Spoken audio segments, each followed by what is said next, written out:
she robbed my business. I'm Sarah, 28F, and I have an older sister, Emma, 32F. Our relationship has always been complicated, rooted in our childhood experiences. Growing up, Emma was the star of our family, smart, outgoing, and seemingly perfect in our parents' eyes. I, on the other hand, was quiet and struggled with academics. Our parents, John, 60M, and Mary, 58F, unknowingly fueled this divide.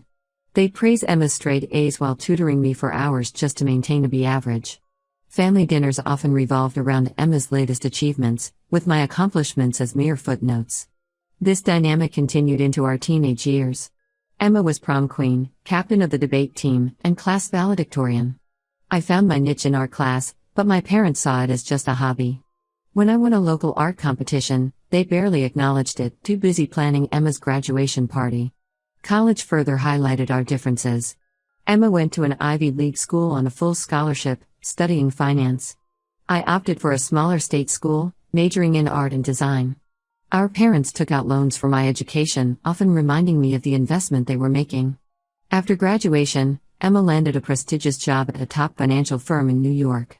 I moved back home, working part-time at a local gallery while building my online jewelry business. Our parents constantly compared us, asking when I'd get a real job like Emma. Despite the tension, Emma and I maintained a cordial relationship. We'd catch up at family gatherings, exchange birthday gifts, and occasionally grab coffee when she was in town. But there was always an undercurrent of competition and resentment.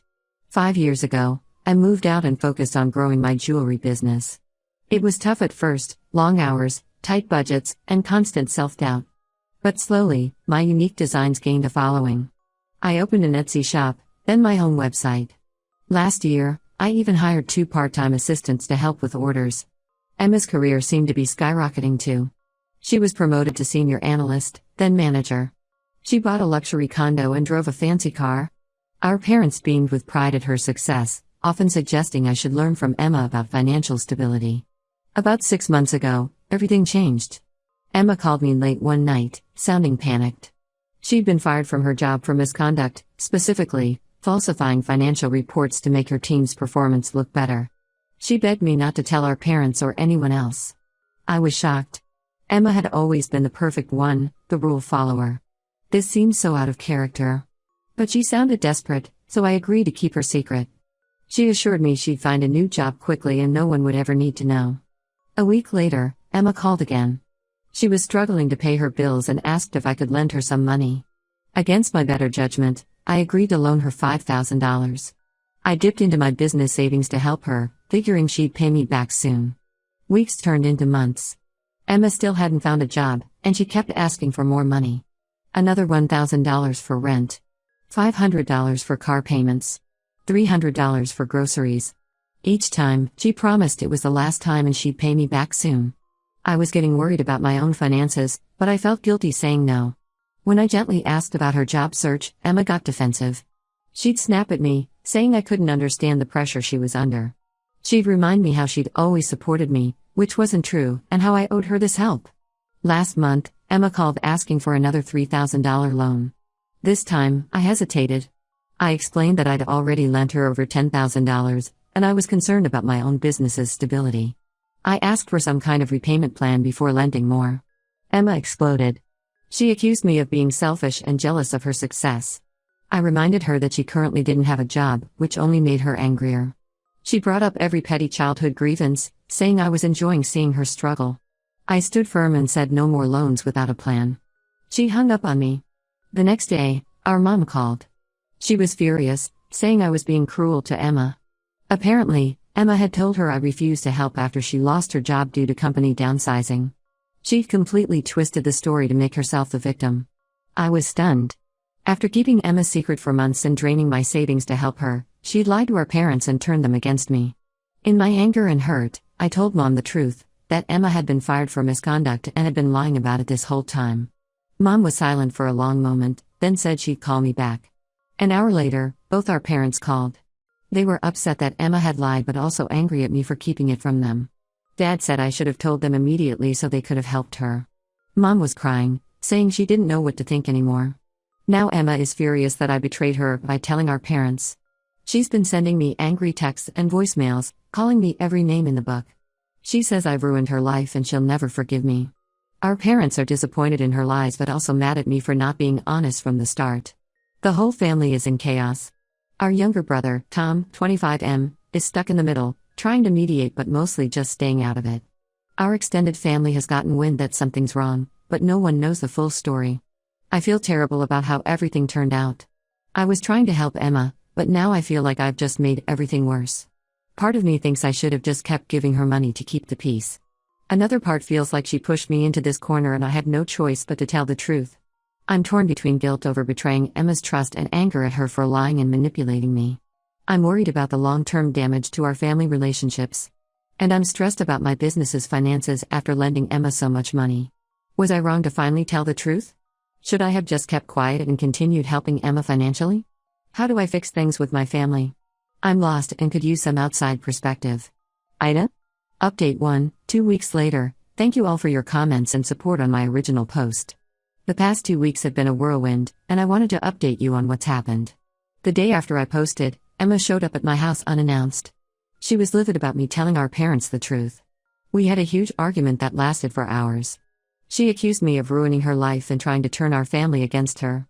I defended myself, saying her own actions and lies were responsible for this mess. During our fight, Emma revealed something that shocked me. This wasn't the first time she'd been fired for misconduct. She'd lost 2 previous jobs for similar reasons but had managed to keep it quiet. I was stunned. All those years of her perfect career had been a lie. After Emma left, I started digging online. What I found was disturbing. Emma had been arrested at her previous job for embezzlement. The charges were dropped when she agreed to pay back the money, and somehow she'd kept it out of the news. I felt sick realizing how long she'd been hiding this from us. I called our parents to tell them what I discovered. They were devastated. Mom admitted that they'd given Emma a large sum of money recently to help with bills after her supposed layoff. Now they were worried it had gone to pay off her embezzlement debts. We decided to confront Emma as a family. The next day, we all met at our parents' house. It was intense. Emma tried to deny everything at first, but when faced with the evidence, she broke down. She confessed that she'd been struggling with a gambling addiction for years and had been embezzling money to cover her debts. Our parents were heartbroken but said they'd support Emma if she agreed to go to rehab. Emma refused, insisting she didn't have a problem and we were all overreacting. She stormed out of the house, leaving us all in shock. The next few days were chaos. Our parents were a mess, blaming themselves for not seeing the signs. Our brother Tom was angry at Emma for lying but also upset with me for airing our dirty laundry. Extended family members started calling, having heard rumors about Emma's troubles. I was struggling to process everything. I felt guilty for not realizing how bad things were with Emma sooner. But I was also angry at her for taking advantage of me and potentially damaging my business. I didn't know how to feel or what to do next. A few days later, Emma texted me asking if she could stay at my place. Our parents had frozen her bank accounts and cut her off financially until she agreed to get treatment. I was torn. I didn't want her to be homeless, but I also didn't trust her anymore. After a lot of thought, I reluctantly agreed to let Emma stay for 2 weeks max, with strict conditions: no guests, no drinking, and she had to actively look for a job. She agreed to my terms. It's been a week now with Emma staying here, and it's been rough. She's moody and resentful, barely making an effort to find work. I caught her trying to sell some of my jewelry inventory online. When I confronted her, she claimed she was just borrowing and would pay me back. I don't know what to believe anymore. I'm struggling to balance my desire to help my sister with protecting myself and my business. Our parents think I'm doing the right thing by giving Emma a chance, but I'm not so sure. Tom thinks I'm enabling her and should kick her out. The situation is affecting my work. I'm distracted and stressed, falling behind on orders. My assistants have noticed and are concerned. I haven't told them the full story, but they know something's wrong. I'm also dealing with the emotional fallout of everything. I'm having trouble sleeping and concentrating. Old childhood insecurities are resurfacing as I question everything I thought I knew about my family dynamics. Yesterday, I found Emma on the phone with our aunt, telling her a completely false version of events that painted her as the victim and me as the villain. When I confronted her, she just shrugged and said she was managing the family narrative. I don't know how much longer I can do this. I want to help my sister, but I also feel like I'm being manipulated and taken advantage of. Our family is still in turmoil, with different relatives taking sides and offering conflicting advice. I'm at my wit's end. Should I stick it out for another week as promised? Or am I just being manipulated again? How do I protect myself and my business while still trying to help Emma? And how do I handle the wider family drama this has created? I could really use some advice on how to navigate this situation. I feel like I'm in over my head and don't know what to do next. Update 2, 1 month later. I want to thank everyone again for all the advice and support. The situation with Emma has escalated dramatically, and I needed to update you all. About a week after my last post, I came home from work to find my apartment in chaos. Emma was gone, along with most of my jewelry inventory and a significant amount of cash I'd hidden away. I was in shock. I immediately called the police to report the theft. While filing the report, the officer revealed something that floored me. There was already a warrant out for Emma's arrest in another state for grand larceny. She'd stolen a large sum from her previous employer before fleeing to our city. This went far beyond the embezzlement I knew about. I called our parents, feeling numb. They were crushed but admitted they weren't entirely surprised. Dad then revealed that Emma had stolen from them too. She'd taken out credit cards in their names and racked up massive debt. They'd been too embarrassed to tell anyone. The next few days were a blur. I spent hours with the police, itemizing everything Emma had stolen.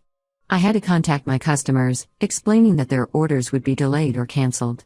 Many demanded refunds I couldn't afford to give. My business, which I'd worked so hard to build, was crumbling around me. Just when I thought things couldn't get worse, I got a call from an unknown number. It was Emma. She begged me not to press charges, promising to pay me back everything if I gave her time. I told her she needed to turn herself in and get help. She hung up on me. A few days later, the police caught Emma trying to pawn some of my stolen jewelry 2 states over. She was arrested and is now facing multiple felony charges. Our parents hired her a lawyer, but given her prior record, it's not looking good for her. I'm still trying to process everything that's happened. The financial hit from Emma's theft has been enormous. I've had to lay off my assistants and might lose my studio space. I'm facing the very real possibility of having to start over from scratch. The emotional toll has been just as heavy. I'm dealing with intense anxiety and trust issues. I feel guilty for not realizing how bad things were with Emma sooner, but I'm also furious at her for taking advantage of me and potentially ruining my livelihood. Our family is divided over how to handle the situation. Some relatives think I did the right thing by reporting the theft, while others say I should have protected Emma and handled it within the family. I'm getting pressure from some aunts and uncles to drop the charges, but I don't think I can do that. Our parents are devastated. They're supporting Emma legally but have told her she's on her own financially. They've apologized to me for doubting my story initially, but there's still tension. They're struggling to reconcile the daughter they thought they knew with the person Emma has become. My brother Tom has been my biggest supporter through all of this. He's helped me catalog the remaining inventory and set up online fundraising to try and save my business. He's also been running interference with the extended family, fielding their calls and defending my actions. I'm trying to rebuild, but it's hard. Some days I can barely get out of bed, overwhelmed by the magnitude of what's happened. Other days I'm filled with determination to overcome this setback. It's a constant emotional roller coaster. I know Emma is facing serious consequences now, but part of me wonders if this is what she needed to finally hit rock bottom and get help. I hope she takes this opportunity to turn her life around, but I'm not sure I can ever trust her again. I'm focusing on putting one foot in front of the other. I'm working with my remaining customers, trying to salvage what business relationships I can. I'm looking into small business loans to try and rebuild my inventory. And I'm considering legal action against Emma to try and recoup some of my losses. I'm also dealing with the wider repercussions in my personal life. Some friends have been incredibly supportive, while others have distanced themselves from the drama. I'm learning who I can really count on in a crisis. Through all of this, I'm trying to take care of my mental health. I've started seeing a therapist to work through my feelings of betrayal and guilt. It's helping, but I know I have a long road ahead. I'm still unsure about the future. How do I move past something like this? How do I balance my anger at Emma with the love I still have for my sister? And how do I rebuild my life and business from here? I'm feeling lost and could use any advice on how to navigate this situation. Update 3, 6 months later. It's been half a year since my last update, and I wanted to share how things have progressed with the Emma situation and my life in general. Emma ended up pleading guilty to multiple charges of theft and fraud. She was sentenced to 3 years in prison with the possibility of parole after 18 months. Watching her being led away in handcuffs was one of the hardest moments of my life, but I also felt a sense of relief that she was finally facing consequences for her actions. I made the difficult decision to maintain no contact with Emma while she's in prison. It wasn't easy, But I realized I need this time to heal and rebuild my life without her chaos. Our parents still visit her regularly, and while they were initially upset by my decision, they've come to respect it. My jewelry business took a massive hit from Emma's theft, but I've been slowly rebuilding. I started a GoFundMe campaign to help cover some of the losses, and the support from my customers and community has been overwhelming. Several local artisans even donated materials to help me restart production. I'm not back to where I was before, but I'm making progress. I've moved to a smaller studio space and am focusing on custom orders rather than maintaining a large inventory. It's been challenging, but also rewarding to connect more directly with my customers. I've been going to therapy regularly to work through my trust issues and guilt. It's been helping me process everything that happened and set better boundaries in all my relationships. I'm learning that I'm not responsible for Emma's choices, and it's okay to prioritize my own well-being. Our extended family has mostly come around to understanding why I had to report Emma's theft. There are still a few relatives who think I should have handled it differently, but I've learned to ignore their opinions. My closest friends and immediate family have been incredibly supportive throughout this whole ordeal. I recently received a letter from Emma in prison. She apologized for everything and said she's finally getting help for her gambling addiction. She's attending therapy sessions and Gamblers Anonymous meetings. Part of me wants to believe her, but I'm cautious. I've been hurt too many times before. I'm not ready to let her back into my life, but I'm glad she's getting treatment. Our parents are working on forgiving Emma while also respecting my need for distance. It's been a delicate balance, but we're communicating better than we have in years. They've stopped comparing us and are making an effort to show interest in my business and life. My brother Tom has been my rock through all of this. He's helped me with the business, listened when I needed to vent, and stood up for me with difficult relatives. Our relationship has grown stronger, and I'm grateful for his support. Looking back, I realize how much Emma's behavior affected my life for years. I was always trying to keep the peace, make excuses for her, protect her from consequences. It was exhausting and unhealthy. I'm learning to break that pattern and stand up for myself. I've made some new friends through a support group for family members of addicts. It's been helpful to connect with people who understand what I've been through. They've given me valuable advice on setting boundaries and taking care of myself. My business is slowly but surely getting back on track. I've hired one part-time assistant, and I'm cautiously optimistic about the future. I'm even considering expanding into teaching jewelry making workshops, something I've always wanted to do but never had the confidence for before. I'm focusing on rebuilding my life one day at a time. Some days are still hard, but I'm proud of how far I've come. I'm learning to trust my instincts and value myself more. I'm also working on forgiving Emma, not for her sake, but for my own peace of mind. I don't know what the future holds with Emma. Maybe someday we can rebuild our relationship, but for now, I'm prioritizing my own healing and growth. I'm learning to be okay with the uncertainty and to trust myself to make the right decisions for my life. This experience has taught me a lot about resilience, self-worth, and the importance of healthy boundaries. It's been a painful journey, but I'm coming out stronger on the other side. I'm hopeful for the future and excited to see where my life and business will go from here. Thank you all for your support throughout this journey. Your advice and kind words have meant more than you know. If there's one thing I've learned, it's the power of community, whether it's family, friends, or even strangers on the internet. We're all stronger when we support each other.